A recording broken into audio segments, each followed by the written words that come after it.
All right, Kimberly, thank you. Has the Great Salt Lake reached the point of no return? The water levels at the lake are now at record low levels. So what does this mean, and is this really a concern?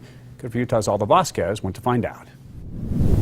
Both the north and the south arms of the lake are below 4,200 feet, a historic low. And not only is it threatening the ecosystem and the wildlife out here at the Great Salt Lake, but it's impacting all of us. And experts say there may not be anything we can do about it.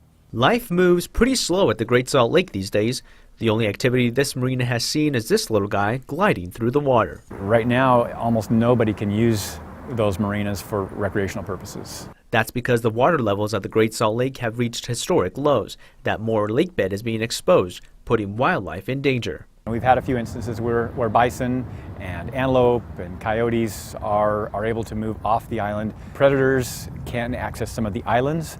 And as the levels go down, salinity goes up, affecting the ecosystem and the ever-crucial brine shrimp. It is okay right now, but it's critical. Scientists say the lake is like a litmus test for the health of our water supply and habitats. Even with good runoff, a growing population affects the lake's recovery. For example, this year alone there was 100% runoff from the Uinta Mountains into Bear River, the lake's main input, but human consumption kept over 70% of the runoff from reaching the lake. Agriculture takes a lot of it, municipality takes a lot of it, and really it doesn't make it to the Great Salt Lake. Combined with a continued drought and a warming climate, scientists worry about alkaline dust, which is harmful to our health.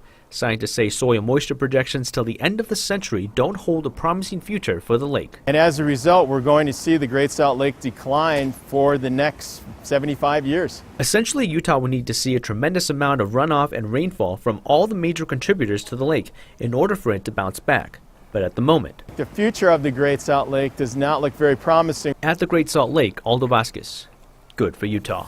You know, officials say as far as tourism is, it's been about the same because people still want to see the lake. Conservation is only part of the solution, but because it only helps water levels above the Great Salt Lake, it really wouldn't make that big of an impact. Good runoff is what the lake needs to survive.